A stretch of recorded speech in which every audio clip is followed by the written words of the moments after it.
অনুশ্রীস লাইফস্টাইলে সকলকে স্বাগত।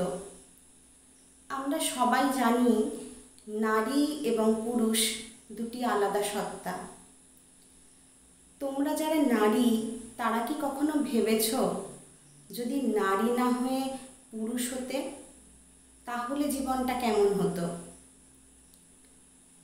যদি নারী না হয়ে পুরুষ হতে তাহলে হয়তো বেশি স্বাধীনতা পেতে, কারণ সমাজে ছেলেরা বেশি স্বাধীনতা পায় মেয়েদের তুলনায়।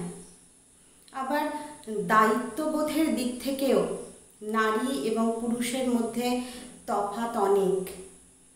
পুরুষের দায়িত্ব অনেক বেশি। আভ্যন্তরীণ অনুভূতি প্রকাশেও পুরুষরা অক্ষম। কেন বলো তো? তারা কেঁদে বোঝাতে পারে না তাদের কতটা কষ্ট হয়েছে। আবার অন্যদিকে কেরিয়ারের দিক থেকে ভাবলে, যদি তুমি একজন পুরুষ হতে তাহলে সমাজে তোমাকে বলা হতো তুমি একজন ছেলে, ভালো একটা চাকরি করো, সংসার চালাতে হবে তো। আবার প্রেম ভালোবাসা পাওয়ার ক্ষেত্রে একজন পুরুষকে প্রমাণ করতে হয় কতটা যোগ্য, কতটা দায়িত্ববান সে। আবার তুমি হয়তো পুরুষ হিসাবে দ্বিধাগ্রস্ত থাকতে, কেননা সমাজকে তোমাকে বোঝাতে হতো তুমি সমাজ, তোমার বন্ধু বান্ধব, পরিবারের কাছে কতটা যোগ্য, কতটা গ্রহণযোগ্য। তবে শেষে একটা কথা বলি, ছেলে বা মেয়ে যাই হও না কেন, মানুষ হিসাবে তুমিই আসল। আত্মমর্যাদা, অনুভূতি, স্বপ্ন এগুলির কোনো লিঙ্গভেদ হয় না।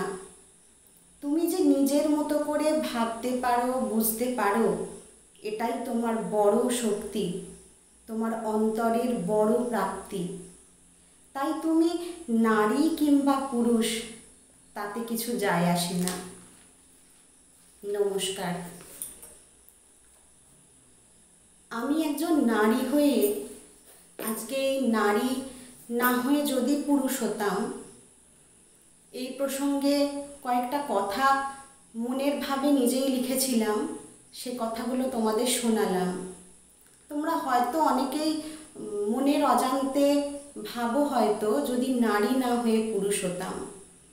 তোমাদের যদি এই লেখাটা ভালো লাগে তাহলে অবশ্যই লাইক, কমেন্ট, শেয়ার, সাবস্ক্রাইব করো, আর আমাকে অনেক অনেক ভালোবাসা দিও। তোমরা ভালো থেকো, সুস্থ থেকো, আর সকলকে ভালো রেখো।